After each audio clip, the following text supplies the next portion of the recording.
Masuk Pak Sekjen, Pak Bendum, seluruh Wakil Ketua Umum hadir, Kepala Lembaga, Badan, Yayasan yang didirikan oleh Partai Golkar juga hadir, pengurus pleno yang hadir, alhamdulillah banyak, ya, dan dengan mudah quorum tercapai. Seperti tadi yang disampaikan oleh Mbak Mutia, bahwa dalam rapat pleno yang baru saja selesai, secara musyawarah dan mufakat, saya diberikan amanah untuk memimpin Partai Golkar sebagai PLT Ketua Umum Partai Golkar, dan tugas utama saya sebagai PLT Ketua Umum Partai Golkar adalah mengantarkan Golkar menuju Rapimnas dan Munas ke-11 Partai Golkar.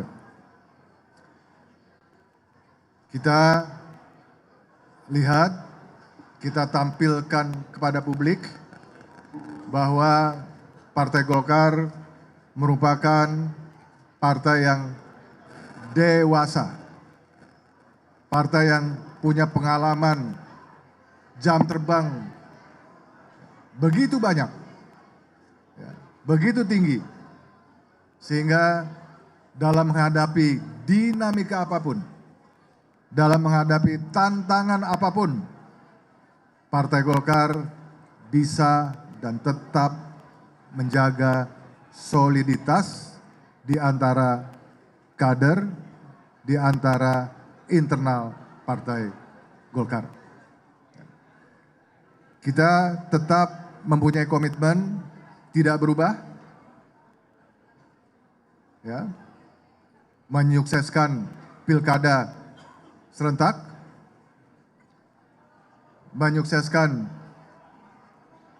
pelantikan anggota DPR MPR, anggota DPRD, baik itu kabupaten, kota maupun provinsi, menyukseskan pelantikan Bapak Prabowo Subianto dan Bapak Gibran sebagai presiden dan wakil presiden elected.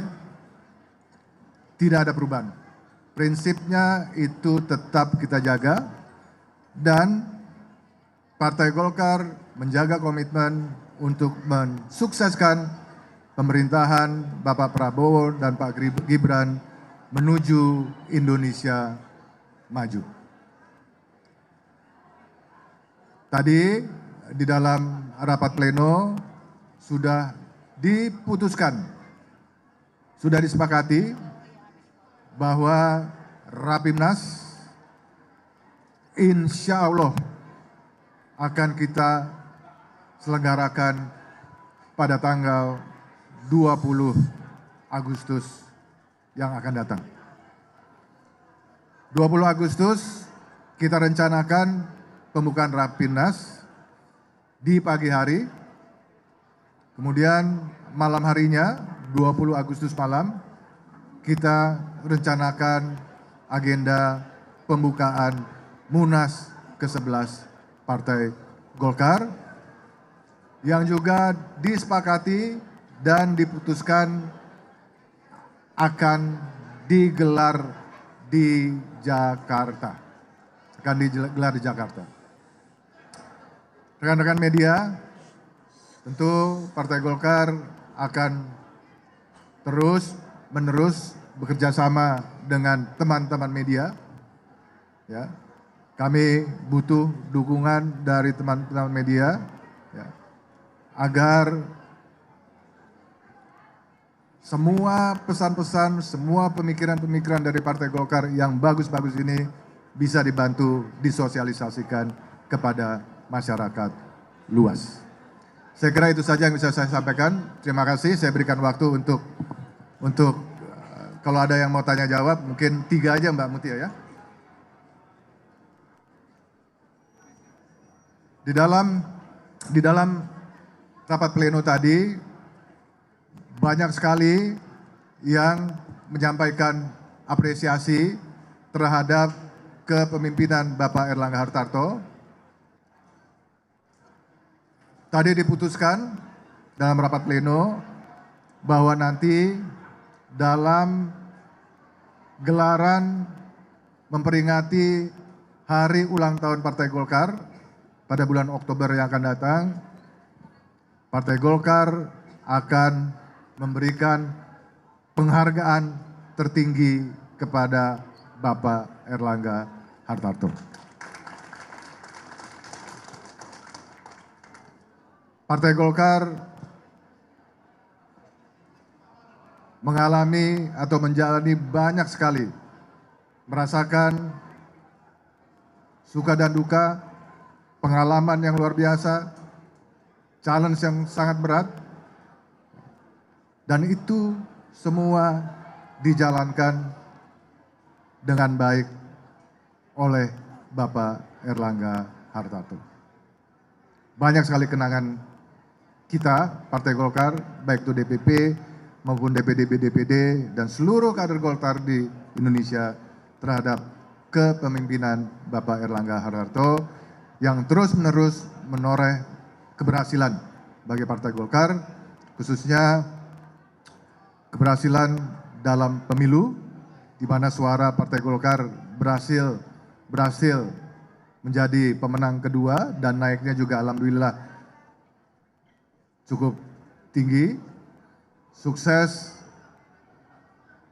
Pilpres, ya, kemenangan dari Bapak Prabowo dan Pak Gibran juga merupakan kontribusi yang sangat penting yang telah diberikan oleh Partai Golkar.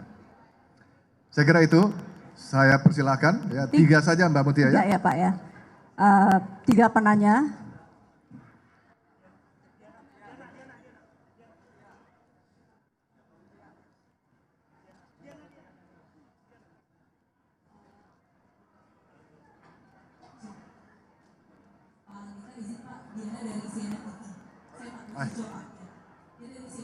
Mau tanya 2 pertanyaan Pak.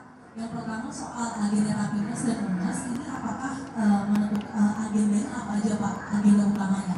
Apakah hanya ketum definitif atau juga ada perubahan ADART gitu? Kemudian yang kedua. Kenapa sih pertanyaannya perubahan ADART? Saya tanya balik dulu sebelum saya jawab. Siapa tahu mungkin ada tokoh-tokoh yang ingin masuk dan diisukan masuk, kemudian ADART harus diubah untuk bisa melancarkan hal itu.